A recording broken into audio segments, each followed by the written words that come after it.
Tudo bem com você? Tudo bem com a sua família? Pastor Josué Gonçalves aqui. Hoje eu quero falar com vocês sobre como os pais podem ajudar seus filhos. Como os pais podem ajudar seus filhos. Dentro desta série de famílias saudáveis, eu chamo a sua atenção para o livro do Evangelho, ou para o Evangelho segundo escreveu Lucas, capítulo de número 15, versos 11 ao 13. Vamos ler a palavra de Deus? Continuou. Certo homem tinha 2 filhos. O mais moço deles disse ao pai: Pai, dá-me a parte dos bens que me cabe. E ele lhes repartiu os haveres. Passados não muitos dias, o filho mais moço, ajuntando tudo o que era seu, partiu para uma terra distante e lá dissipou todos os seus bens, vivendo dissolutamente. Eu acredito que a maioria de vocês conhecem a parábola do filho pródigo, que é considerada a pérola dentre as parábolas contadas por Jesus. Nenhuma outra parábola nos ensina mais sobre pais e filhos do que a do filho pródigo. Todos os pais que desejam aprender mais sobre paternidade responsável devem estudar esta parábola do filho pródigo registrada no capítulo 15 do Evangelho São Lucas. Jesus começa a parábola dizendo assim: certo homem tinha 2 filhos. Certo homem tinha 2 filhos. 2 filhos com perspectivas diferentes. 2 filhos vivendo tipos diferentes de crise. 2 filhos vivendo tipos diferentes de crise.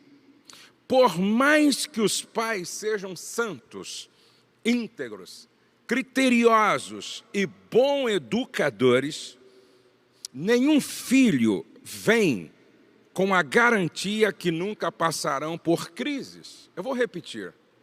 Por mais que os pais sejam santos, criteriosos, íntegros, bons educadores, nenhum filho nasce com a garantia de que eles não vão passar por crise. Na parábola, os 2 filhos estão em crise. O mais novo não quer mais ficar em casa. Quer viver a vida do seu jeito. E o outro ficou em casa, mas não se sente realizado como filho. Pelo contrário, vive em casa, perto do pai, mas com a mentalidade de um servo, de um escravo. Agora, o que nós precisamos entender ao ler esta parábola é que o que aconteceu na parábola pode acontecer na minha casa, pode acontecer na sua casa. Pode acontecer na sua casa, pode acontecer na minha casa.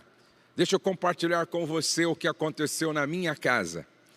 Eu trabalho com famílias há mais de 30 anos.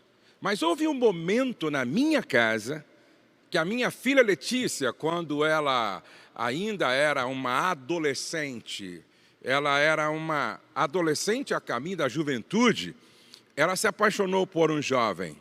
Só que era um jovem envolvido com drogas, viciado em drogas. Como fica a cabeça de um pai que trabalha com famílias, ajudando pessoas no Brasil inteiro, ter uma filha namorando com um rapaz drogado? Quando eu e a minha esposa ficamos sabendo disso, nós realmente entramos assim num estado de preocupação intensa. Nós montamos um plano de ação, uma força-tarefa para resgatar a minha filha daquela situação. Mais para frente, nós vivemos uma outra situação. Meu filho Pedro, Para quem não sabe, o meu filho Pedro, ele é filho do coração, ele chegou em casa com 24 horas de nascido. Hoje ele tem 23 anos de idade. Mas o meu filho Pedro, há uns 3, 4 anos atrás, sofreu uma crise na sua espiritualidade.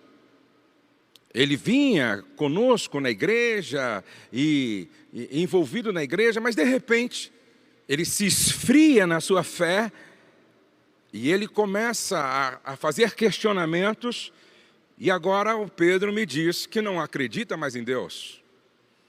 O Pedro diz que não acredita mais em Deus, e eu pergunto, mas você não está lendo nem a Bíblia? E ele me diz, como ler a Bíblia se eu não acredito em Deus?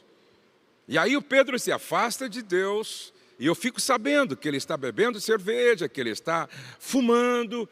Como fica a cabeça de um pai que trabalha com família, que ajuda tantas pessoas no Brasil e fora do Brasil, ver o seu filho agora distante de Deus, vivendo uma crise na sua espiritualidade, e aí você se pergunta, como pode?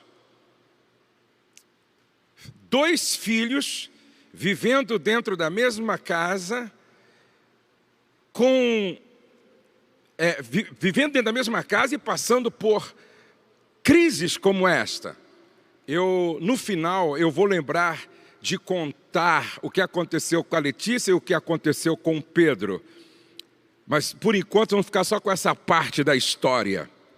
A pergunta é, como o pai da parábola do filho pródigo ajudou os 2 filhos?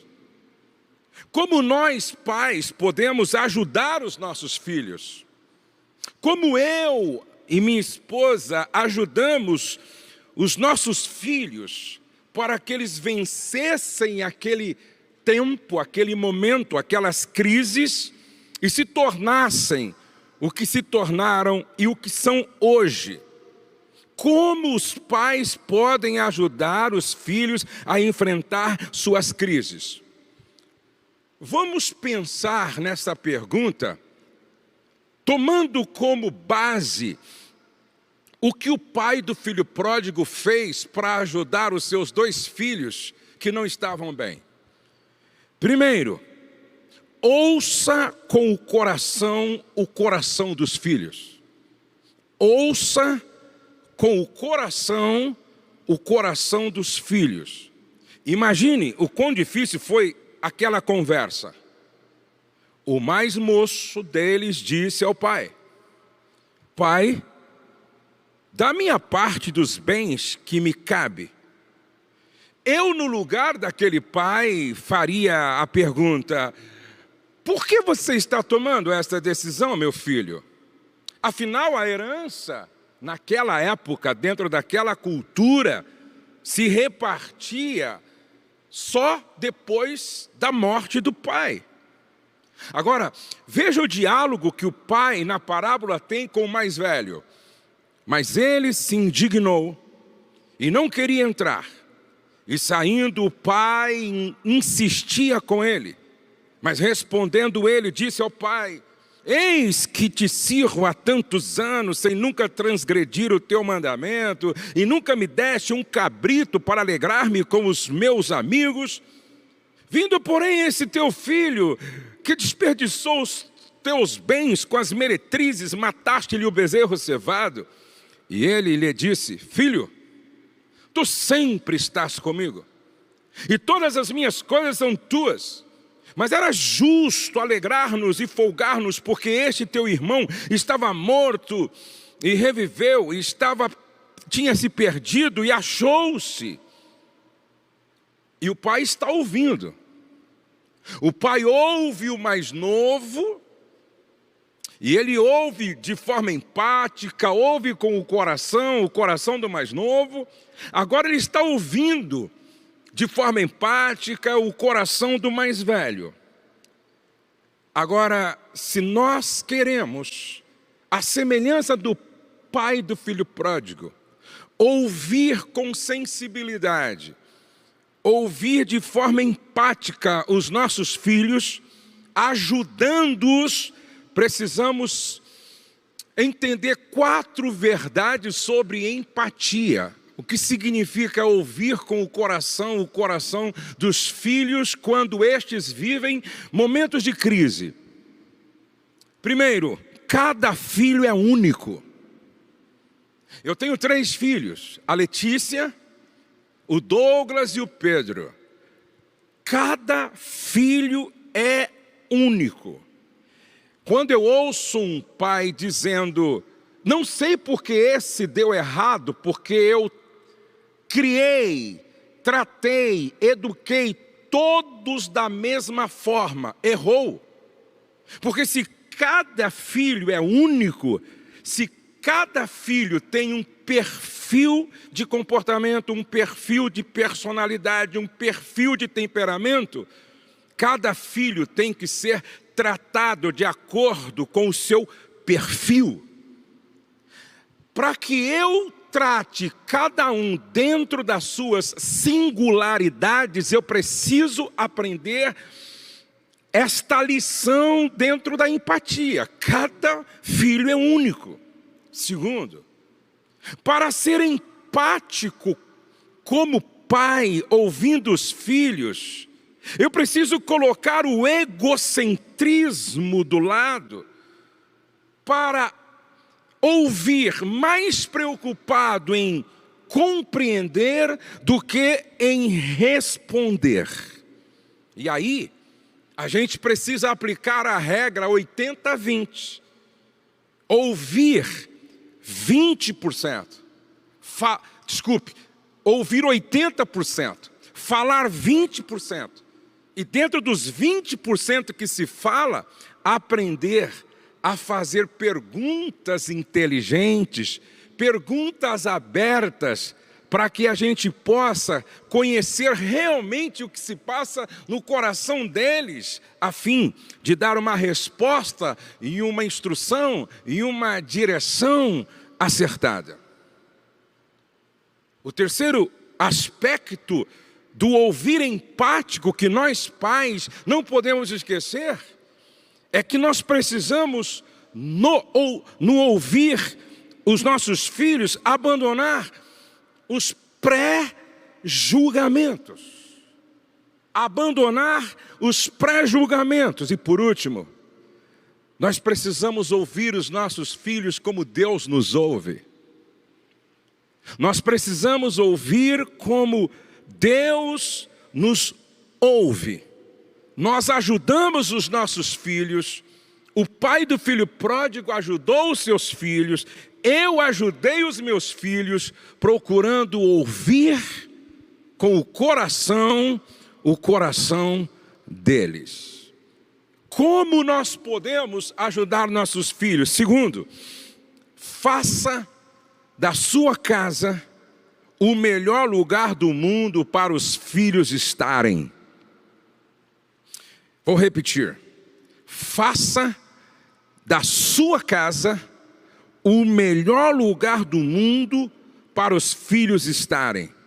Aquele filho, ao perder tudo e se encontrar em uma situação deplorável entre os porcos, que para um judeu era impensável, aquela situação, ele cai em si. E quando o filho pródigo cai em si, de quem ele lembra? Quando o filho pródigo cai em si, da casa de quem ele lembra? Veja o que diz o texto. Quantos trabalhadores de meu pai têm pão com fartura e eu aqui morro de fome? Levantar-me-ei, irei ter com meu pai e direi: Pai, pequei contra o céu e diante de ti, já não sou digno de ser chamado teu filho, trata-me como um dos teus trabalhadores. E levantando-se foi para seu pai. Vinha ele ainda longe quando seu pai o avistou e, compadecido dele, correndo, o abraçou e o beijou. A pergunta que fica é: o que fez o filho pródigo sentir saudades de casa? O que na minha casa provoca saudade nos meus filhos? O que tinha na casa do filho pródigo que não pode faltar na sua casa, na minha casa, na nossa casa? O que fez com que aquele rapaz, ao cair em si, lembrasse do seu pai e da sua casa? O que tinha na casa do filho pródigo que não pode faltar na minha e na sua casa? Primeiro, naquela casa tinha amor incondicional. Vou repetir. Naquela casa tinha amor incondicional. Naquela casa tinha um pai que sabia amar os filhos apesar dos filhos. Um pai que sabia amar os filhos apesar da crise pela qual o filho mais novo e o filho mais velho passava. A nossa casa precisa ser uma central terapêutica do amor. A nossa casa precisa ser uma central terapêutica do amor. Amor que se expressa com atitudes de afetuosidade. Amor que se expressa através de toques de carinho e afeto. Se não, preste atenção. Um dia eu ministrei numa cidade lá do sul e eu falei sobre paternidade. Quando eu terminei de falar, eu percebi que muitas pessoas foram tocadas por aquela ministração. E no outro dia, um senhor de 84 anos levou eu e a minha esposa para uma outra cidade. E aquele senhor, ele dizia assim para mim no carro, no outro dia: Pastor Josué, ontem à noite eu cheguei na minha casa e eu pude, pela primeira vez, abraçar minha filha, que já é avó, e dizer a ela: te amo. Presta atenção. Pela primeira vez, eu abracei minha filha, que já é avó, dei um beijo nela e disse: te amo. Aí então eu perguntei para ele assim: mas por que você demorou tanto? Sua filha já é avó? Por que você demorou tanto para abraçar sua filha, beijá-la e dizer te amo? Sabe o que ele respondeu para mim? Ele disse: é muito difícil você dar o que você nunca recebeu. Eu não me lembro a vez que o meu pai me abraçou e me disse te amo. É interessante que na casa do filho pródigo, veja, e levantando-se foi para seu pai, vinha ele ainda longe, quando seu pai o avistou e compadecido dele, correndo, o abraçou e o beijou. Na casa onde somos abraçados, os pais geram memórias positivas na mente dos filhos. Toda vez que eu abraço minha filha, estou gerando memórias positivas nela.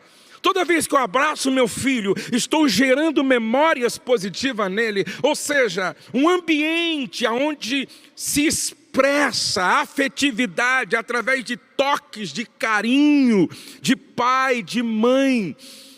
É um ambiente que provoca saudade quando estamos longe. Amor que se expressa com palavras. Muitos pais ainda não se deram conta do poder que há em uma declaração de amor aos filhos. Olha que coisa interessante. Jesus, no capítulo 3 do Evangelho segundo Mateus, iria para o deserto para o maior enfrentamento da história. Ele iria enfrentar Satanás cara a cara. Porém, antes que ele fosse para o deserto ser tentado pelo diabo nesse enfrentamento, o pai resolve fazer com o filho Jesus algo que nós deveríamos fazer. Você não veja, Batizado Jesus, saiu logo da água, e eis que se lhe abriram os céus, e viu o Espírito de Deus descendo como pomba, vindo sobre ele, e eis uma voz dos céus que dizia: este é o meu Filho amado, em quem me compraz. Ou seja, antes que Jesus saísse para enfrentar o diabo no deserto, o seu Pai eterno faz uma declaração de amor. Deixa eu dizer uma coisa para você, pai. Deixa eu dizer uma coisa para você, mãe. Toda vez que o seu filho ou sua filha coloca uma mochila nas costas e sai para a escola, para a academia, para a faculdade, para o trabalho, eles estão indo para o deserto enfrentar Satanás. E os nossos filhos não podem sair de casa sem duas certezas. Primeiro, sou filho. Segundo, amado. O seu filho precisa sair da sua casa, seja para a escola, para o trabalho, para a academia, para um passeio. Eles precisam sair de casa com duas certezas. Sou filho.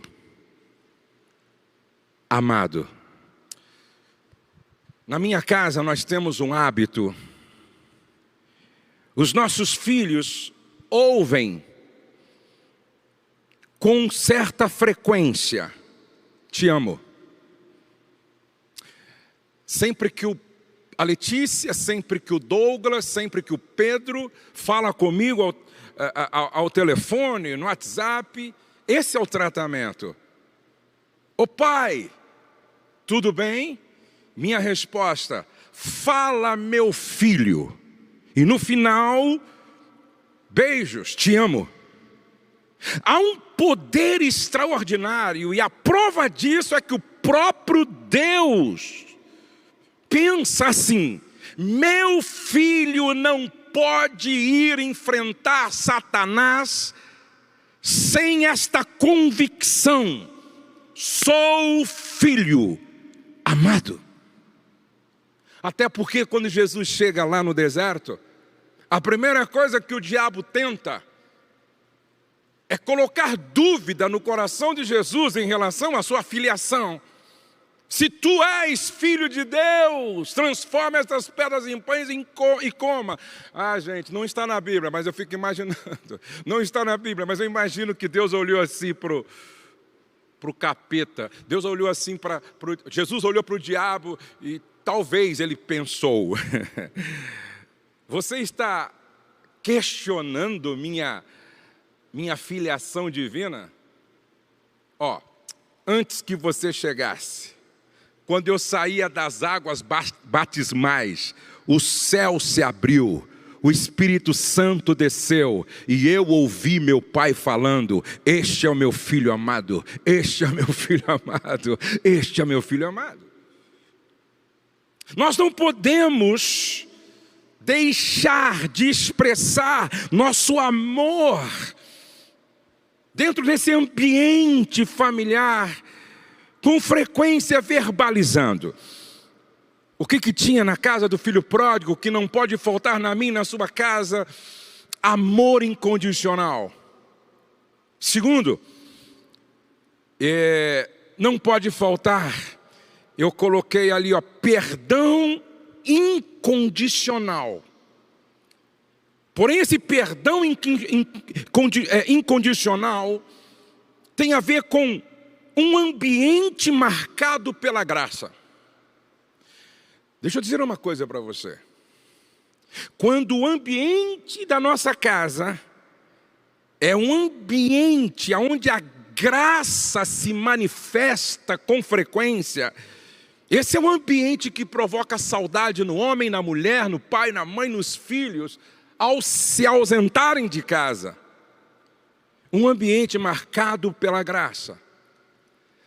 Perceba que todas as ações do pai, quando o filho volta, são manifestação de graça. Por exemplo, o filho está voltando, o pai corre ao seu encontro, facilitando o perdão, o abraço, o beijo, recebe. Isso é graça. O pai Manda trazer vestido, graça. Manda trazer anel, graça. Manda colocar alparcas, graça. Manda matar o bezerro cevado, graça. Promove uma festa, graça. Agora, o que é graça? Graça é tratar o outro como o outro não merece ser tratado. Graça é não desistir daqueles que já desistiram de nós. Ou seja, o filho pródigo desistiu do pai, mas o pai nunca desistiu dele. Graça é doar sem esperar nada em troca. Graça é vencer o mal com golpes de bondade. Romanos 12. Graça é tratar o filho como ele não merece. Graça é o que o pai do filho pródigo fez com este filho que voltou. Ou seja, aonde houver graça, nunca faltará perdão. E aonde houver perdão, nunca faltará reconciliação. Agora, por quê? Não pode faltar amor incondicional. Por quê? Não pode faltar graça, perdão incondicional no lar, na nossa casa, na nossa família. Por quê? Como eu gostaria de estar dizendo isto para todos os pais do Brasil. Se faltar graça em casa, antes que o filho peça a herança para sair de casa, é nós que mandamos os filhos embora. Se faltar graça, as regras se tornam mais importantes do que o relacionamento. Se faltar graça, amor incondicional, coisas se tornam mais importantes do que pessoas. Me lembro que a minha esposa Rosemary saiu com o meu carro que eu tinha acabado de comprar. Eu comprei um C-Palace naquela época, preto, executivo, muito bonito. E eu viajei para pregar em algum lugar. E à noite, no domingo à noite, ela pegou meu carro e foi para a igreja com o meu carro. E aí, umas 11 horas, eu estou lá no hotel, depois do culto, dormindo. Toco o telefone, eu acordo e atendo. E quando eu atendo o telefone, do outro lado a minha esposa diz assim: Jô, você não sabe o que aconteceu? Eu disse: o que foi? Ela disse: peguei o seu carro, fui para a igreja e agora na volta eu acabo de atropelar uma vaca. No meu lugar, o que você faria, irmão? Meu carro novinho. Nem eu tinha usado muito ainda. E eu fiquei assim, pensando, né? Acabo de atropelar uma vaca. Primeira pergunta que eu fiz para ela. Primeira pergunta. Como você está? Você está bem? Você não se machucou? Você não teve nenhum problema? Não, estou bem, estou bem. Tem alguém te assistindo? Não, os pastores da igreja estão aqui, a polícia já está aqui, mas eu estou bem. Ok, primeira pergunta. Segunda pergunta. Como está a vaca? Como é que está a vaca? A vaca saiu correndo. Eu falei, bom, menos ruim. Aí, terceira pergunta. Como está o carro? Ela disse, o carro? O carro acabou à frente. Eu disse, bom, a gente paga seguro para isso mesmo. Então, está andando o carro? Ela disse, eu acho que está. Falei, coloca na garagem, amanhã aciona o seguro e dorme em paz. Porque eu vou dormir em paz. Porque na nossa casa reina o amor incondicional, a graça de Deus e o perdão incondicional. E eu amo mais você do que o carro que eu comprei. Eis a razão porque quando o filho volta para casa e o pai vai ao seu encontro, e eu fico imaginando aquele rapaz voltando, cabeludo, barbudo, mal cheiroso, maltrapilho, sem nada. O pai não pergunta, vamos contextualizar, cadê o dinheiro? Cadê as joias? Cadê as roupas de marca? Cadê o carro? Não! Presta atenção, não! Em uma casa onde reina o amor incondicional, a graça de Deus, o perdão incondicional, gente vale mais do que coisas. Preste atenção, quando falta graça, coisas se tornam mais importantes do que pessoas. Quando falta graça, amor incondicional, a indiferença petrifica o coração da família. Quando falta graça e amor incondicional, construímos mais paredes do que pontes. O que tinha na casa do filho pródigo, amor incondicional. O que tinha na casa do filho pródigo, um ambiente marcado pela graça. O que tinha na casa do filho pródigo, o perdão como a encarnação da graça. O que tinha na casa do filho pródigo, fé para acreditar na possibilidade de mudança e transformação na vida dos filhos. Fé para acreditar na possibilidade de mudança e transformação na vida dos filhos. Uma das coisas que eu acho lindo nesta parábola é que a parábola coloca o pai todos os dias na varanda ou na janela como alguém que dizia no coração, ele ainda vai voltar. No verso de número 20 diz, vinha ele ainda longe, quando o pai o avistou. A impressão que dá é que aquele pai todo dia dava uma olhadinha na varanda, dava uma olhadinha na janela, e se alguém perguntasse para ele, por que você está olhando nessa direção, e eu te vejo com frequência olhando nessa direção, talvez a resposta do pai seria, ele ainda vai voltar. Por que você está comprando essa roupa de festa para o meu filho?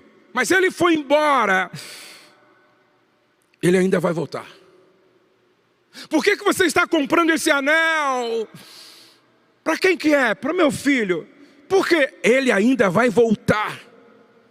Por que você está cevando esse bezerro para uma grande festa? Festa de quem? Para quem?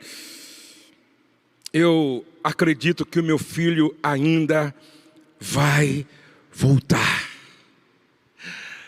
Sua casa precisa ser lugar de esperança. Sua casa precisa ser lugar de gente que sabe sonhar com o impossível. Sua casa precisa ser lugar de gente que sabe sonhar com o improvável. Sua casa precisa ser lugar de gente que acredita na possibilidade do milagre de ressurreição. Estava morto e reviveu. Estava perdido e foi achado. Aquele pai age como alguém que acredita na possibilidade do milagre. Eu termino dizendo, como ajudar os filhos? Ouça com o coração dos filhos. Faça da sua casa o melhor lugar do mundo para estar. Lugar onde reina o amor, a graça, o perdão, fé. E eu termino termino o testemunho que eu comecei. A Letícia, quando se apaixonou por um drogado, a semelhança do pai do filho pródigo, nós acreditamos na possibilidade do milagre e transformação. Não demorou mais do que 30 dias depois de uma grande batalha espiritual e oração, e a Letícia estava livre, liberta. Ela estava com a cabeça no lugar. Hoje a Letícia é mãe, hoje a Letícia é diretora do meu ministério, e hoje a Letícia é uma mulher cheia do Espírito Santo e casado com um homem de Deus cheio do Espírito Santo. O meu filho Pedro, afastado dos caminhos do Senhor, ateu agora. E eu e a minha esposa, todos os dias, orando e dizendo, ele vai voltar. Eu não gerei escravos, eu gerei promessas. Meu filho vai voltar. E aí, eu e o Douglas começamos a usar de estratégias, a mãe também. E o meu filho é músico. E mesmo sabendo como ele estava, ele ia lá no pequeno grupo do Douglas, e o Douglas dizia, toca para nós, Pedro. E o Pedro daquele jeito, mas gostava de tocar, então ele tocava. Ele é fotógrafo. Eu pagava ele, comprando o seu serviço, só para ele fotografar os meus eventos. Sabe por quê? Porque eu queria que ele estivesse em ambientes onde a palavra de Deus estivesse ministrada. Ou seja, eu quero que o Pedro esteja em ambientes onde a palavra de Deus pode falar ao coração dele, onde o Espírito Santo pode tocar nele. E aí eu pagava ele como fotógrafo para ele fotografar. Então ele pagava para ouvir, ele ganhava para ouvir a palavra assim, por tabela. E aí um dia eu paguei ele para fotografar um grande evento. E aí centenas de inscritos jovens e no hotel, e quem que estava pregando naquela noite? O irmão Douglas. E quem estava fotografando o Douglas? O Pedro. Naquela noite, quando o Douglas prega, cheio do Espírito Santo, no final da mensagem, houve uma manifestação da glória de Deus. E o Pedro lá atrás, prestando muita atenção. E de repente, o Pedro naquela noite tem um encontro com Deus. Só sei que na segunda-feira próxima, depois daquele final de semana, o Pedro na cozinha diz, pai e mãe, quero conversar com vocês. E aí, pois não. E ele começa a falar coisas que ele nunca tinha dito do coração dele, sobre a adoção dele e tal. E muito boa a conversa, e no final ele diz assim, eu quero pedir perdão para vocês pelo tempo que eu fiquei fora, longe de Deus, e tenho uma boa notícia. Neste final de semana, eu voltei para a casa do Pai. Neste final de semana eu tive um encontro com Deus, e quero avisar vocês que eu voltei para nunca mais sair da presença de Deus. Aí, tudo começou a acontecer de forma extraordinária na vida do Pedro. Hoje, o Pedro é ministro de louvor na igreja Família de Ziscope. E dia 24 de outubro, eu fiz o casamento dele com a Kelly, uma mulher de Deus que é ministra de louvor também.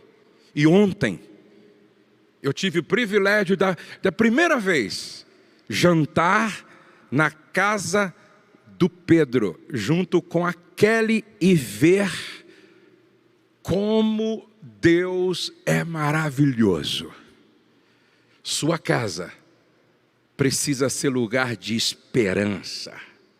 Sua casa precisa ser lugar de gente que sonha, e que sonha com a possibilidade do milagre. E se Deus fez na minha casa, Ele pode fazer na sua casa. Hoje todos os meus filhos estão na casa de Deus, envolvidos com as coisas de Deus e fazendo o coração do Pai sorrir.